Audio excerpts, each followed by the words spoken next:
Sainte Marie, Maman bon Dieu, priez pour nous, Saint Michel, tout bon ange bon Dieu, priez pour nous, Saint Jean-Baptiste et Saint José.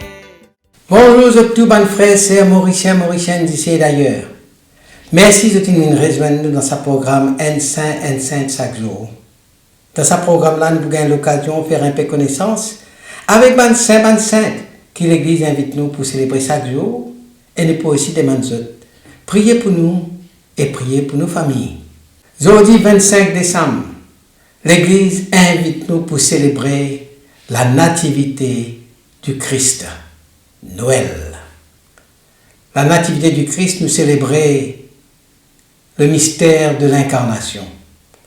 Nous célébrons la venue de Dieu parmi les hommes, la paix universelle, la lumière dans les ténèbres, la joie des familles. Nous célébrons la dignité de tout enfant, la tendresse de Dieu pour le monde, les nouveau-nés, les familles, les œuvres de charité, les pauvres, les artisans de paix et tous ceux qui cherchent Dieu.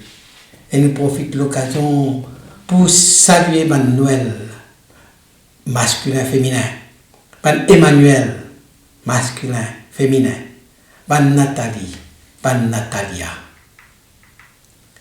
qui fait depuis plus de 2000 ans, des milliards de personnes sont arrêtées, se déposent des armes, se ferment le commerce, se rassemblés autour de la crèche pour célébrer la naissance des enfants d'un humble étable, qui fait cet événement-là apparemment insignifiant aux yeux du monde, les continue pour bouleverser les cœurs et les transforme en culture. Noël, ce n'est pas une simple parenthèse festive ni une tradition héritée du passé. C'est un mystère vivant, un souffle divin qui traverse les siècles. Dans la nuit froide de Bethléem, sous un ciel étoilé, un enfant fragile finit déposé dans une mangeoire. Rien d'extraordinaire en apparence, et pourtant, c'est la nuit-là, l'histoire basculée. Les puissants qui peuvent dormir dans un palais, mais le Créateur de l'univers, de choisir la pauvreté pour les rendre dans le monde. Saint Jean, lui révèle-nous la profondeur de ce mystère-là. Il peut dire, le Verbe s'est fait chair et il a habité parmi nous. Jean chapitre 1, verset 14. Bon Dieu paraît lointain, il paraît loin de nous, il fait proche de nous. Il n'est pas venu dans la gloire des armées, mais il vient dans la tendresse d'un nouveau-né. Noël, c'est la réponse à la soif d'amour et de sens qui habite chaque être humain. C'est la lumière qui brille au cœur des ténèbres. C'est la promesse que la vie triomphe la mort, que l'espérance est plus fort que la peur. Alors, étant nous contempler la crèche, nous posons une question. Qui ça veut dire pour nous aujourd'hui la naissance de Jésus? Est-ce seulement un souvenir figé dans le passé ou bien une invitation pour accueillir Dieu dans la vie, dans nos familles, dans le monde blessé? Noël, ce n'est pas seulement un événement historique, c'est une rencontre, une révolution silencieuse qui continue d'écrire l'histoire. Là, nous, sous l'Empire romain, vers l'an 6 à 4 avant notre ère. Pourquoi avant notre ère? Parce que nous avons une erreur de calcul qui finit glisser dans le calendrier grégorien. Jésus finit né quelques années avant l'an 1. Luc rapporte-nous. En ce jour-là, parut un édit de César Auguste ordonnant le recensement de toute la terre. Saint Luc chapitre 2, verset 1. Joseph et Marie, fiancés, quittent Nazareth pour Bethléem, la ville de David, que Joseph lit, qui est de la lignée royale, les Tybiens fait y inscrire. Imaginez la fatigue du voyage. Près de 150 km à pied ou bien à dos d'âne pour une femme enceinte. Bethléem, c'était une petite bourgade. Mais dans l'hôtel, seulement des maisons modestes. Et pourtant, c'est là qu'il peut accomplir la prophétie de Michée. Michée qui peut dire Et toi, Bethléem, petite entre les clans de Juda, de toi sortira celui qui doit gouverner Israël. Ça, nous trouve ça dans Michée, chapitre 5, verset N. Alors, qui faire? Bon Dieu finit choisir un étable pour l'inné. Pourquoi? Pourquoi le créateur de l'univers? C'est lui qui tient une galaxie dans son main. Il vient décider pour naître dans la pauvreté la plus radicale. Parce qu'il a la gloire divine. Il n'est pas imposé par la force, mais par l'amour et l'humilité. Noël donc, c'est le renversement des logiques humaines. Là que nous perdons puissance et prestige, Dieu choisit la fragilité et la simplicité. Saint Paul peut dire nous avec force, dans Philippiens chapitre 2, versets 6 à 7, il peut dire, lui qui était de condition divine, ne retient pas jalousement le rang qu'il égalait à Dieu, mais il s'est anéanti, prenant la condition de serviteur. Ce mot anéanti là, il est bouleversant. Comme si Dieu fit vide de lui-même pour être capable de faire les proches, pour être capable de rentrer dans nos histoires, non pas comme un conquérant, mais comme un enfant dépendant. Le mangeoire devient alors le premier trône du roi de rois. Un trône de bois, rude et froid, qui annonce déjà le bois de la croix. Et ces détails-là n'est pas anodin. Le mangeoire, la mangeoire, c'est un lieu qu'on dépose la nourriture des animaux. Jésus, pain de vie. Et ça, nous trouve ça dans Saint Jean chapitre 6, 35. Il est déposé là, quand nous pouvons mettre la nourriture. Ce n'est pas seulement une image poétique, c'est une prophétie de l'Eucharistie. Celui qui naît dans la pauvreté, il peut donner lui-même plus tard en nourriture pour l'humanité tout entière. Noël et l'Eucharistie sont inséparables. Dans la crèche comme sur l'autel, Dieu les fait les dons, il donne les à nous, il se donne. Sa choix de l'humilité lui interpelle nous. Si bon Dieu finit choisir la petitesse pour sauver nous, qui s'y met nous bien prendre pour le rencontrer lui. Noël enseigne nous qui vraie grandeur il trouve dans le service, qui vraie la gloire, c'est celle de l'amour qui se donne. Dans la nuit de Bethléem, qui va le premier qui pour recevoir la bonne nouvelle? C'est pas le bon prêtre dans le temple, c'est pas le bon scribe, c'est pas le puissant de Jérusalem, mais c'est le berger. Ces hommes qui appellent vivre en marge de la société, considérés comme impurs selon la loi, parce qu'ils ont un métier qui empêche les autres pour respecter les règles de pureté. C'est un man pauvre, sans prestige, souvent méprisé. Et pourtant, c'est à eux que l'ange annonce la plus grande nouvelle de l'histoire. Aujourd'hui, dans la ville de David, vous est né un sauveur, qui est le Christ, le Seigneur. Saint Luc chapitre 2, verset 11. Qui fait commencer par les âmes? Parce que le royaume de Dieu appartient à ban qui a un cœur simple et un cœur ouvert. Noël, c'est une révolution silencieuse. Dieu renverse les logiques humaines. C'est pas ban puissant qui peut trouver la lumière en premier, mais c'est ban qui peut veiller dans la nuit, dans la pauvreté.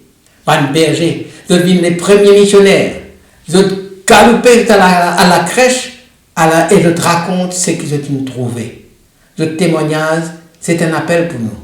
Est-ce qu'il nous paraît pour accueillir Dieu dans la simplicité de la vie? Et puis, c'est un marge. Ils sont sortis d'Orient, probablement de Perse ou de Babylone. Ce n'étaient pas des rois au sens strict, mais des savants, des chercheurs de vérité, un observateur des étoiles, un scientifique. Ils trouvent son étoile, et ils mettent en route. C'est un long voyage, incertain, mais guidé par la soif de la connaissance, la soif du sens, la soif de la vérité. Ce qui représente la nation païenne, l'humanité entière en quête de Dieu. Noël, ce n'est pas seulement pour Israël, c'est pour tout le monde. Ce don C'est un langage symbolique. L'or pour la royauté de Jésus. L'encens pour sa divinité, parce qu'il nous offre l'encens à Dieu tout seul seulement. La myrrhe, c'est pour sa souffrance, pour son amour, car la myrrhe t'y servit pour embaume ban les corps. Dès la naissance de Jésus, nous trouvons la croix peut profiler en arrière. Noël et Pâques sont inséparables. La crèche est déjà orientée vers Golgotha. Le bois de la mangeoire y annonce le bois de la croix. Le Sauveur divine pour donner sur la vie. Ça deux groupes, bergers et mages, enseignent nous une vérité profonde. Dieu les révèle à ban qui peut veiller dans la nuit et ban qui peut chercher avec sincérité. Les humbles et les chercheurs de vérité sont ban premiers invités à la rencontre de Dieu. La Bible pas mentionne nulle part la date de 25 décembre comme la naissance de Jésus. Alors, qui fait le 25 décembre? Sa choix-là n'est pas arbitraire. Il change de sens. Au IVe siècle, l'Église, après des siècles de persécution, décide pour fixer une date pour célébrer la Nativité. Il choisit le 25 décembre, non pas pour des raisons astronomiques, mais pour des raisons symboliques et pastorales. À cette époque, l'Empire romain peut célébrer le Sol Invictus, le soleil invincible, au moment du solstice d'hiver. C'était la fête de la lumière qui régnait lorsque le jour commence à se rallonger. Alors, ban païen honore Mitra, le dieu solaire, dieu soleil, comme source de vie. L'Église, avec une sagesse missionnaire, ne dit pas détruire sa fête-là, mais il transfigure. Alors, il proclame que le vrai soleil, celui qui ne se couche jamais, c'est le Christ. Comme le dit le prophète Malachi, Malachi au chapitre 3, verset 20, il peut dire « Pour vous qui craignez mon nom, le soleil de justice se lèvera et la guérison sera dans ses rayons. » Ainsi, Noël termine la fête de la lumière qui triomphe des ténèbres. Quand la nuit est plus longue, la lumière commence à grandir. Quelle image puissante pour nous la foi, ça. Jésus est né dans un monde obscurci par la violence, l'injustice et la peur, et il apporte l'espérance qui jamais peut teindre. C'est Jean pour affirmer, la lumière brille dans les ténèbres, et les ténèbres ne l'ont pas arrêté. Jean, chapitre 1er, verset 5. Ce choix donc de 25 décembre, il rappelle-nous que la foi chrétienne n'est pas une rupture brutale avec la culture, mais une illumination. Il prend ce qui est bon et lui donne un sens ultime. Noël n'est pas une fête païenne recyclée, mais une proclamation. Le Christ est la vraie lumière du monde. Le temps nous imagine la nativité, nous pense à une jolie table en bois, décorée de paille et d'animaux. Mais en réalité, il est probable qu'ils aient défini dans la grotte naturelle ou bien une annexe attenante à une lacase que tu garder dans les animaux. Ce détail-là est important parce que le Fils de Dieu ne trouve pas de place dans l'auberge. Il naît dans un lieu réservé aux animaux. La tradition ajoute le bœuf et l'âne inspirés d'Isaïe. Isaïe, chapitre 1er, verset 3, pour dire « Le bœuf connaît son propriétaire et l'âne, la mangeoire de son maître. » Ces animaux-là deviennent un symbole.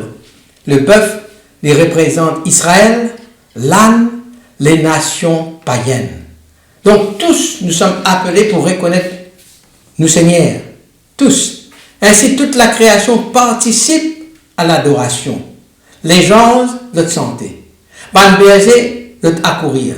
Ban mage, notre prosterner. Même ban animaux, notre là, silencieux, témoins du mystère. Mangeoire lui-même, c'est un signe puissant. Il n'est pas seulement un détail pittoresque, c'est l'annonce de l'Eucharistie.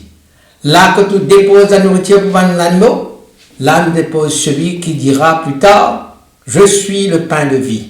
Jean chapitre 6, verset 35. Dès sa naissance, Jésus donne lui-même comme nourriture pour l'humanité.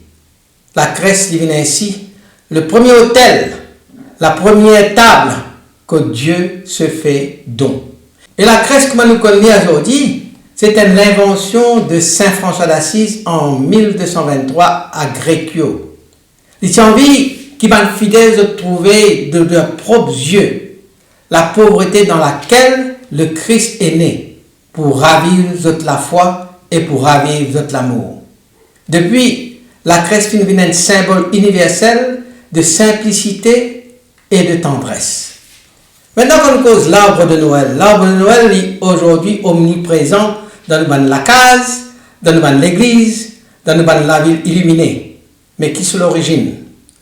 Au 8e siècle, Saint Boniface, missionnaire en Allemagne, les trouve face à un rituel païen. Un habitant qui vénère une chaîne, un grand pied sacré dédié au dieu Thor. Pour montrer sa puissance, la puissance de Dieu vivant, Boniface il prend cela et il abat sa chaîne là, et à sa place, il plante un sapin, symbole de la vie éternelle par sa verdure persistante.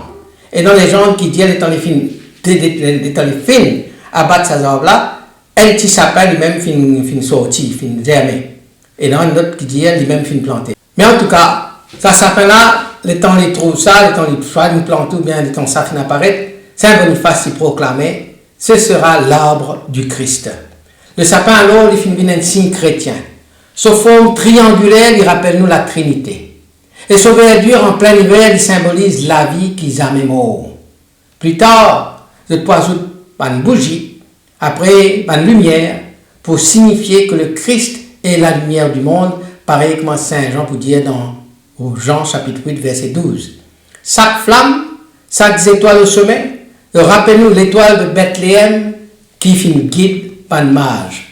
Aujourd'hui, l'arbre de Noël est partout, parfois réduit à un simple décor, mais ce sens profond d'y rester. C'est un appel à la vie et à la lumière offerte par Dieu. Dans le monde souvent marqué par l'hiver spirituel, l'arbre de Noël vient dire à nous que la vie est toujours triomphée, la lumière est toujours brillée et l'espérance jamais éteinte. Alors, à nous prier. Seigneur Jésus, en cette nuit sainte que Tobin habite parmi nous, fais naître en nous lesquels la paix qui rassure nous. Fais naître la lumière qui éclaire nous la nuit. Fais naître la joie qui guérit nos bonnes blessures. Toi, Dieu qui finit faire toi enfant, rends-nous simples comme les bergers, chercheurs de vérité comme un bon mage, réceptif comme un mari, fidèle comme un Joseph. En toi, Dieu fait proche de nous. Fais-nous aussi qui nous capables d'être artisans de proximité et d'amour vis-à-vis de nos frères et sœurs autour de nous. En cette nuit de nativité, viens répandre naissance dans nous, viens répandre naissance dans nos familles, viens répandre naissance dans le monde. Amen. Qui bon Dieu bénisse et tous autres bonnes proches. Qui son esprit habite toujours dans eux. Qui lui protège partout et toujours. Au nom du Père et du Fils et du Saint-Esprit. Amen et à demain. Saint-André et Saint Matthieu, priez pour nous. Saint Jean, Saint Marc et Saint Luc, priez pour nous, priez pour nous, priez pour nous. Sainte Marie-Madeleine et Saint Étienne, Priez pour nous, Saint Ignace et Saint Laurent.